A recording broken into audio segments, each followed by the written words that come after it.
So in our research, we were interested in studying rent sharing in college sports. What share of the revenue generated by football and men's basketball actually shows up as compensation for the players in those sports? And we estimate about 7% of the revenue that's generated shows up as compensation. And that compensation is things like tuition, room and board, slight stipend for meals and other living expenses.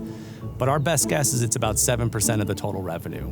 You could benchmark that by comparing it to the professional sports leagues, like the NBA or the NFL. In those leagues, the players, through collective bargaining, have negotiated about 50% of the revenue flowing to them as compensation.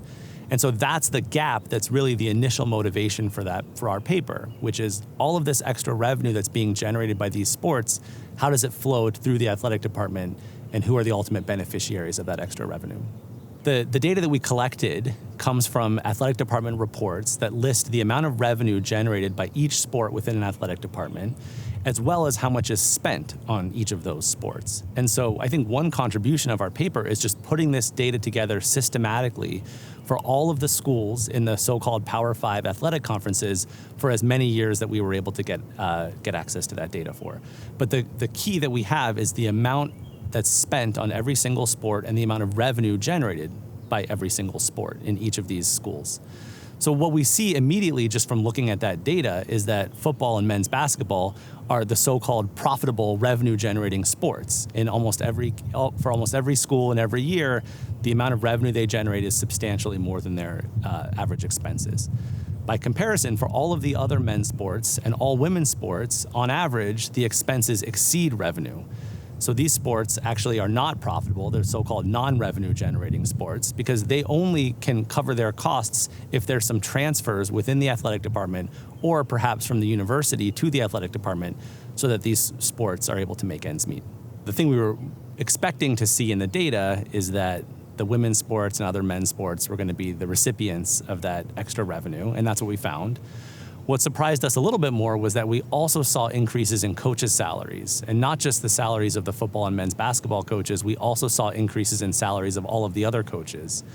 And I think that's very interesting because it suggests that since you can't pay college players, that all of this extra revenue that's being generated has to go somewhere, and we find that a lot of it shows up as increased salaries of all of these other coaches. We also see increased spending within the athletic department. I think most colorfully, that shows up as increased spending in athletic facilities. And in the paper, we have some examples of what this looks like in practice. It could be things like miniature golf courses, lazy rivers. And I think that also makes sense intuitively if you think about it. Again, if you can't compensate the players, you can't pay them salaries, but you're still competing for talent, one way of doing that is to just offer increasingly lavish athletic facilities. So what we were able to do in the paper is also collect new data on all of the student athletes playing all of these sports at, the schools in the so-called Power 5 athletic conferences. We could then take those student athletes, we found their hometown, we found what high school they went to, and we can also merge that to their demographic characteristics as well as the kind of neighborhood that they grew up in. What we found didn't really surprise us as like lifelong college football fans. What we found is that most of the student athletes playing football and men's basketball are black, and most of the student athletes at all of the other sports, on average, are much more likely to be white.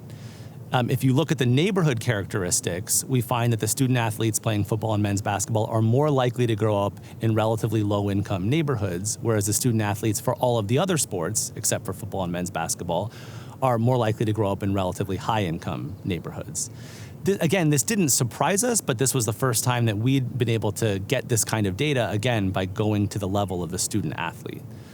And I think if you combine it with our results on the transfers across sports within the athletic department, then I think there's kind of an uncomfortable reality of the current system of college sports, which is that the revenue is being generated by student athletes that are more likely to be black, and it's being transferred to sports played by student athletes that are more likely to be white. And I think in this current moment of racial reckoning, that's an important thing to keep in mind. The way that we set up this exercise is to try to answer a very specific hypothetical question, which is if the amount of revenue generated by football and men's basketball changed, like it went up unexpectedly or went down unexpectedly, how would the athletic department respond to that? And I think, that's a somewhat narrow question, but it's one we thought we could answer very accurately with the data that we had collected. And what we found is that if the athletic department unexpectedly gets some additional revenue from football or men's basketball, it reinvests some of it directly in those two sports. It spends more on those sports in following years. It also spends more on all of the other sports, the other men's sports and women's sports. It also spends more on coaches' salaries and spends more on athletic facilities that benefit all of the student athletes within the athletic department. And so that's what we think we see very clearly in our data. And I think that's useful for answering some, but not all, of the kind of important policy questions that are happening right now as we debate whether and how much to pay college athletes. So take as one hypothetical, suppose you were able to pay football and men's basketball athletes a small amount above what they're currently allowed to be paid. Well, that essentially is taking money out of the athletic department that otherwise would have gone to these other sports. So our prediction is that the spending on the other sports would fall and the salaries for all of the other coaches would fall. And lastly, we'd expect to see slightly less investment in these lavish athletic facilities. And so that's our prediction that comes from the estimates that we provide in our paper. And you have to be willing to extrapolate from our current setting to hypothetical scenarios where you change rules about how college athletes are able to be compensated.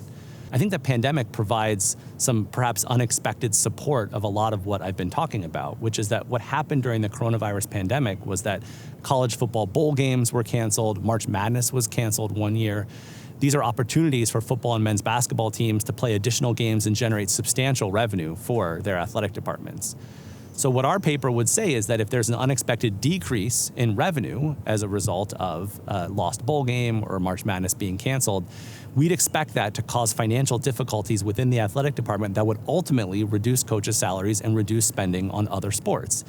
And as we show in the paper, that's exactly what we see happening anecdotally, is many colleges during the coronavirus pandemic cut back on spending on their other sports and insisted that coaches take temporary pay cuts to deal with the financial fallout from the pandemic. It seems like a pretty wild extrapolation, but what we do go through in the paper are some stylized exercises where we ask the question, suppose the players, through collective bargaining, were able to negotiate the same percentage of total revenue as professional athletes are able to do in professional football and men's basketball.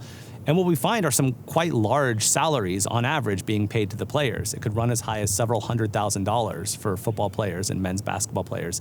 Again, in the universities in these so-called Power 5 athletic conferences. So this isn't college football entirely. It's only in these schools that run particularly profitable college football programs.